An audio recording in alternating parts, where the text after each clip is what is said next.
Consider the following 2016 Amc 10B problem number 25, and here is a view of this problem. We are given this function f of x defined as such, where we all know what the meaning of the floor function, the floor value of a real number, and we would like to see how many different values this function f of x would hit in this domain where for positive x values. Well, there are a couple of ways to start this question. One quick observation is that remember that the floor of x as a function is a step function, and it can hit infinitely many values, so therefore it's not a surprise that one of the answer choices was infinitely many. But because there's a minus sign here, it kind of makes us thinking maybe we're not actually hitting all these values after all. Alright, so this was a problem that I worked with some of my students today. So let's go ahead and make a start. And I think the most natural way to start this problem is with this following observation, which I think makes a lot of sense. Anytime you are given a real number x, it is possible to express x as follows, as floor of x plus the fractional part of it. So we are basically recognizing that a real number has an integer part and a fractional part, so the part which is to the left of the decimal place and to the right of the decimal place. I think that makes perfect sense. So therefore we will go ahead and substitute in this function for x, we will replace it with this thing. Let's go ahead and do that. And like I said, it seems to me that this is the most natural way to begin with the question after you make a couple of guesses. For instance, when you plug in 0 in the function, you get the value 0. You can try plugging in 1, for instance, you get 0 again. You plug in 2, you get 0. Then you start plugging half, 3/4, or 1.7, things like that. But after you work out with this function, you realize that this is a good natural way to start, and this is exactly what I'm doing. Okay, so when we substitute, so k ranges from 2 to 10, and we have inside the floor we have k times, well, like we said, we want to replace x with the floor, the integer part, and the fractional part of it, and we close the this thing, the floor here, and we open the minus, and then we have this business, k times floor of x plus fractional part of x. I think it's clear what I'm doing here. All I'm doing is to replace x with this new animal, which happens to be the same thing for the reason that we have explained here. Here obviously the first part here, this is an integer, and the second part here, or integer z, let's represent it with the letter z probably, and this thing is a number between 0 and 1, a critical observation, another critical observation. The fractional part is between 0 and 1. Awesome. So, and now we can go ahead and start manipulating this expression. So before I do so, there's one quick reminder about a property, I should say, about the floor function, and it is the following fact. If I open an imagination box here in that corner, if n is an integer and r is a real number, then the floor of n plus r is simply equal to n plus the floor of r. So what this property tells us is that if you have an integer inside a floor, you can take it outside of it. And I want to apply just that rule a couple of times actually. Okay, so let me do it like this. Actually, let me first multiply this animal here. So let's do it like this, and then let me do it in the next step. So we have the floor of, so I will just distribute that k. Remember, k is just an integer ranging from 2 to 10, 2, 3, 4, all the way up to 10. So we have k times the floor of x plus k times the fractional part of x, and we close this minus. Okay, so let's do it. Let's start applying here on this side. So we know that this thing is an integer, and by this property that we mentioned, it can come out of it. So I can rewrite this as the floor of x plus the floor of the fractional part of x. Whew. Okay, that's nice. And obviously we have the same boundaries. I'll be lazy and okay. So well, the same business holds here. Look at that. K is an integer, floor of x is another integer. So integer times integer is an integer. Integers can come out of the floor.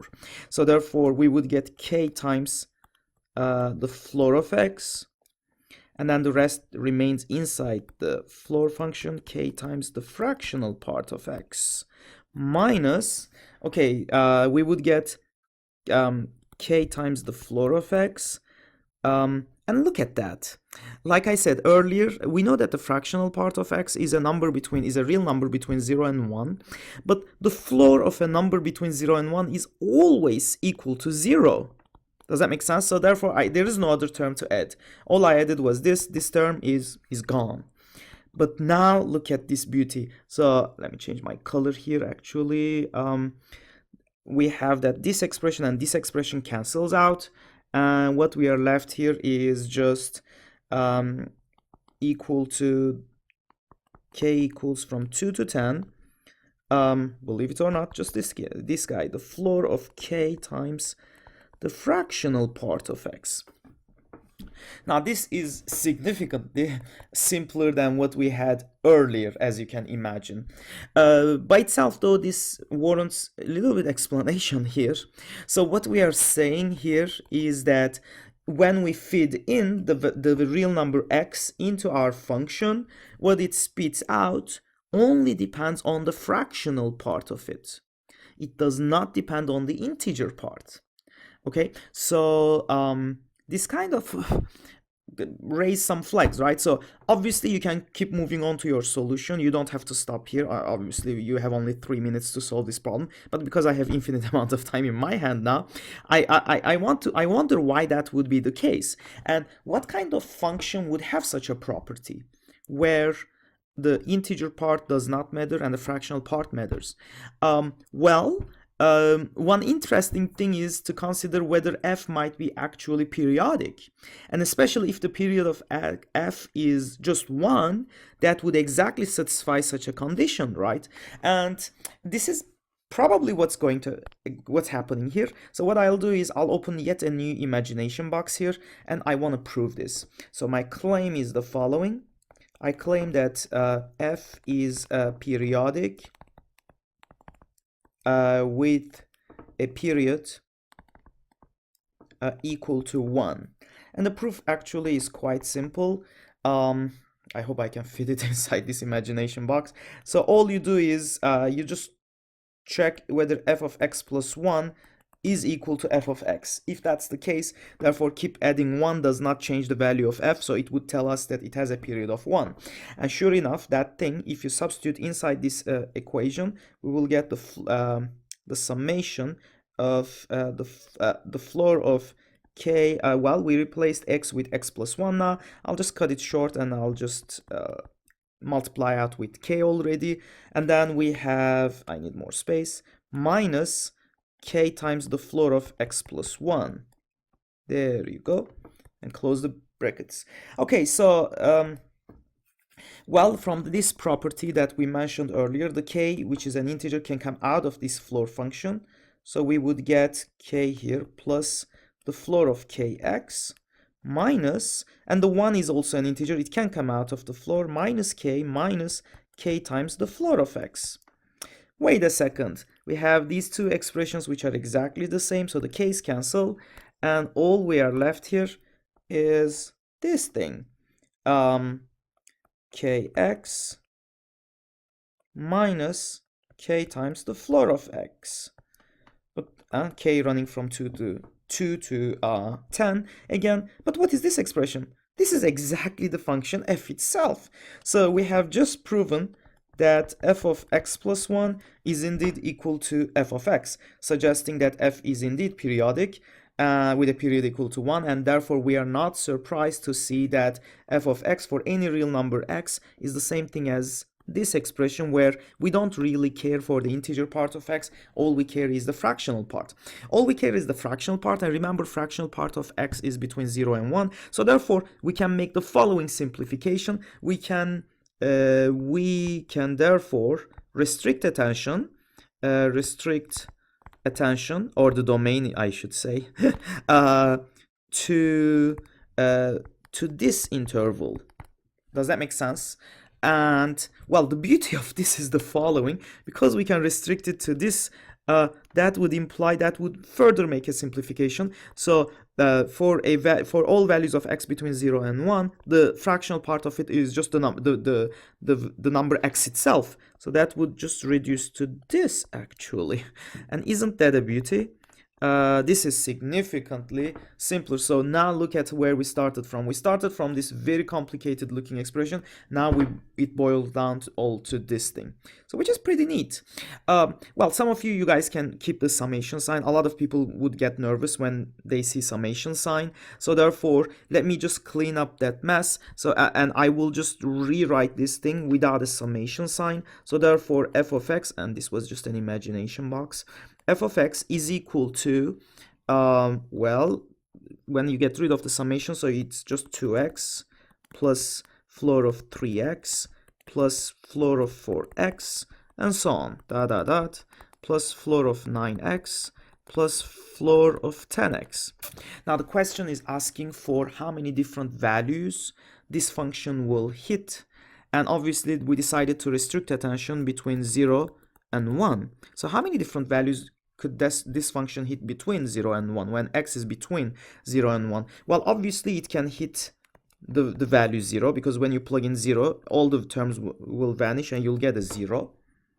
But it can also hit, the highest I can pick is, I can just a little bit shy of 1, so I can pick a number like 0.999, and when I do so, so because I'm just shy of 1, so this one would be 2 times 1 would have been 2, so that just shy of 2, that would have been a 1, plus this one is just shy of 1 again, 3 times 1 is 3, so floor of 3 is 3, so just shy of 3 is just 2, and so on. That one would give me a 3, all the way up to 9x will give me an 8, and finally 10x, 10 times 0.999 would be 9.99, and the floor of 9.99 is just a 9. But that's just 9 times 10 over 2, which is 45. So therefore, we know that our function can hit the value 0. We know our function can hit as high as 45.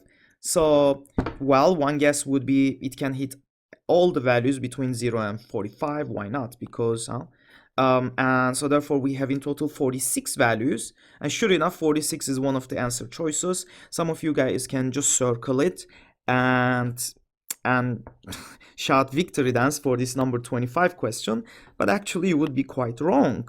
The answer is not 46, and for a very good reason. Our function will not hit all the values between 0 and 45 inclusive. It will actually skip some of the values. So in order to have a sense of what's going on, let me go ahead and graph another function which is simpler than this one. This one is a little bit more complicated. It has too many parts in it. Let me just graph this function, and let's try to see between 0 and 1 how many different values this function can hit, and now I will explain to you. We will generalize. Again, this is an imagination box. We are imagining a lot today. So let's imagine what can happen to this function. So, well, obviously I can let's go ahead and choose a different color. Let's draw the coordinates, the plane, and so we have x-axis and the y-axis, and let me go ahead and draw these functions. So the functions I have, obviously we described that 2x can take the values 0 and 1 in this range. If you are just shy of 0.999, just shy of 1, 0.99, you can't quite hit 2. So this one can hit any value 0, 1, or 2, and this one can hit any value 0, 1, 2, or 3. So one estimate is all of them can hit 0 at the same time, the minimum. So g of 0 would be 0. This is the minimum it can hit, and the maximum it can hit would be, if you plug in 99, all of them would be the max, so 1, 2, 3. So one estimate that you might have is we are hitting hopefully 7 different values as x ranges in this interval. Let's see if that's the case or we are actually hitting as many. So let me go ahead and first draw the let me just first label the axes before I go further.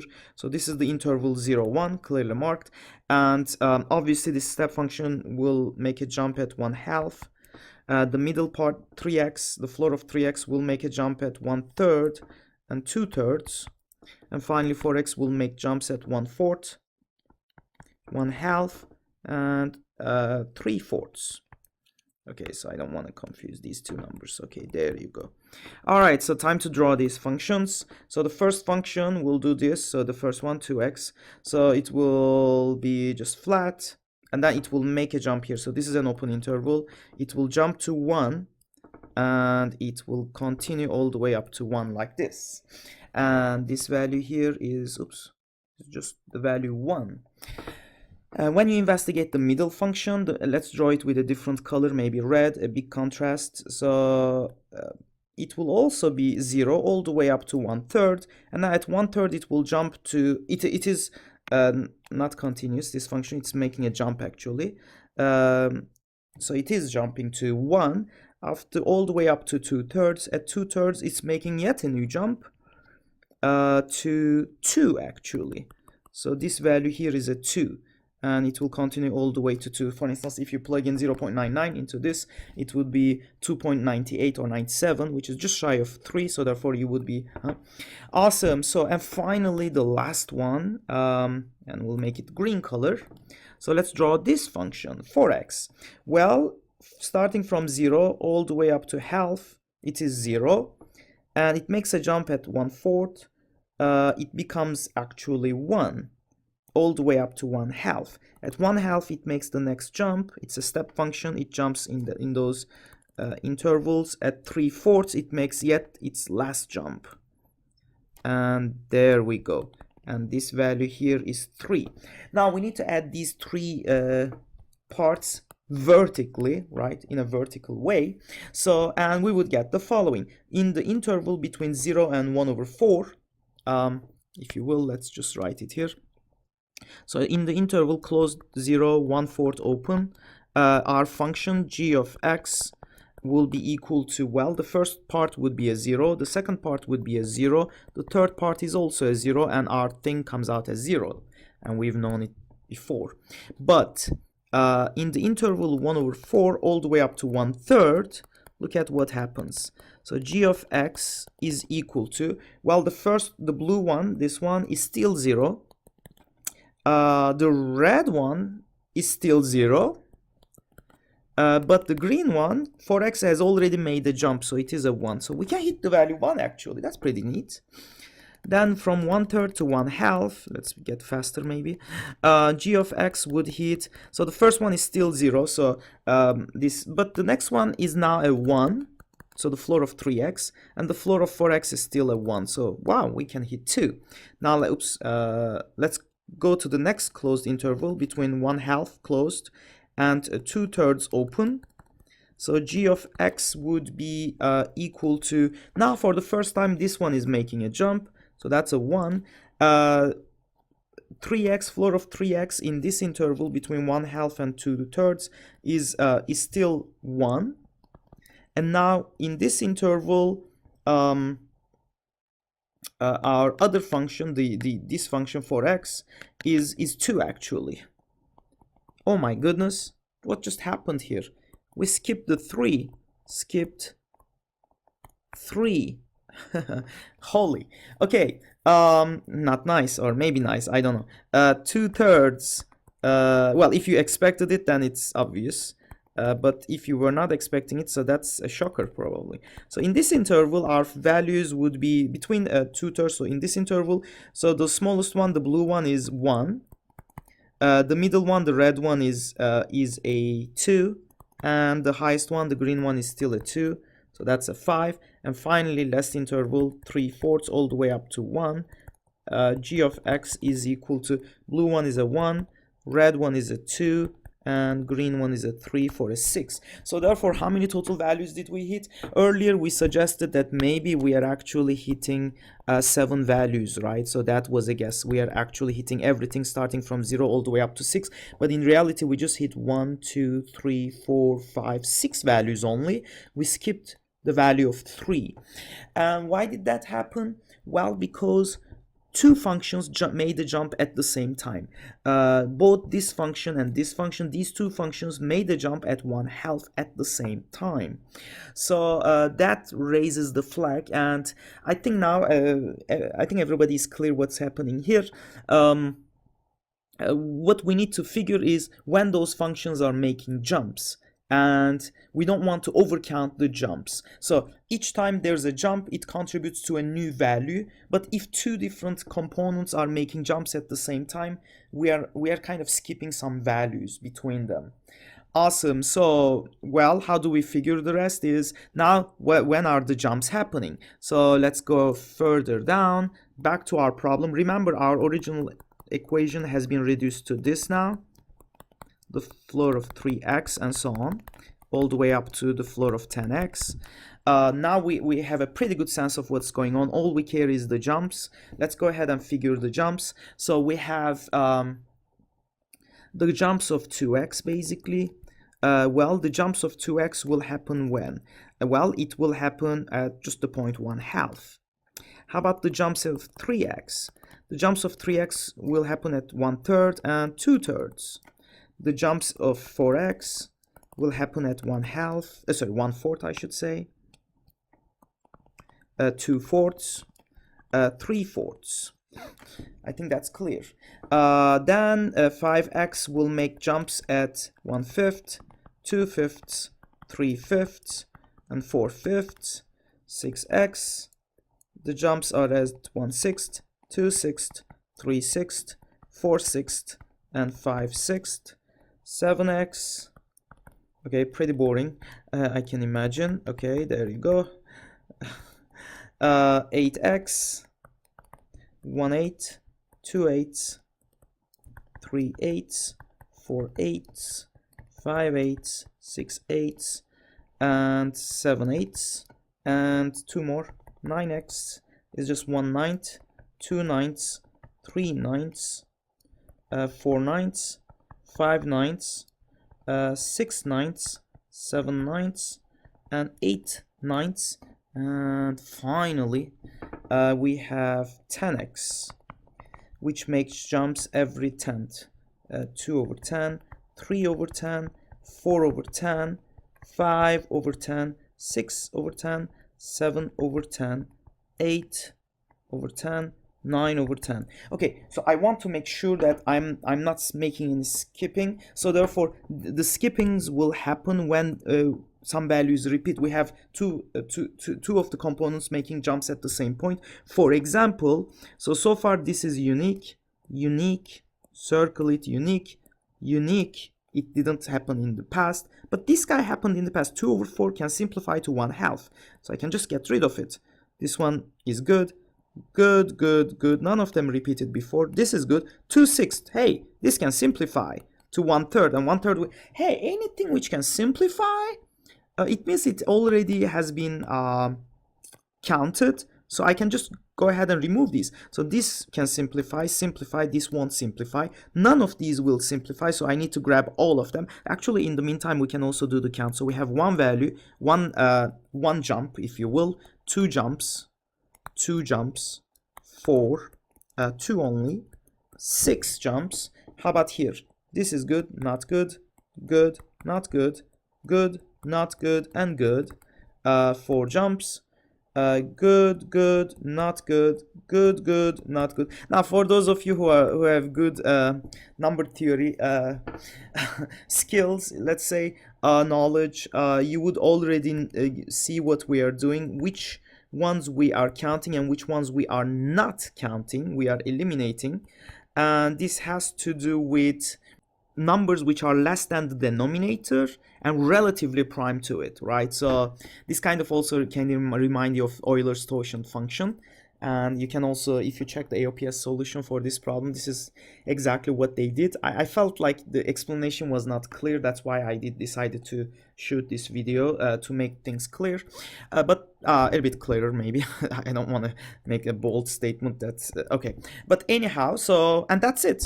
So our function will make this many jumps. So starting at f of 0 equals 0, we are already attaining this value 0. How many times we are making a jump? Each jump means we are hitting a new value, right? So in total in this list we have 10 here, another 10, so we have 20, another 10, 30, 31. We are making 31 jumps plus 31 jumps. And so 31 different values where our function will rise further up, starting with 1 over 10. I think this is the smallest number. The next number would be 1 over 9 and so on. So right, so I'm not sure what will be the next smallest guy, if whether it is 1 over 8 or 2 over 9. Well, obviously that one is not too hard, but after a while, so therefore our function as a result, so therefore f will eventually, and we know that will hit 1 plus, so 1 is that value 0 plus 31, and that's just 32 different values, distinct values it can hit, and that's it. That solves this beautiful problem, and hope to see you guys in our next lecture.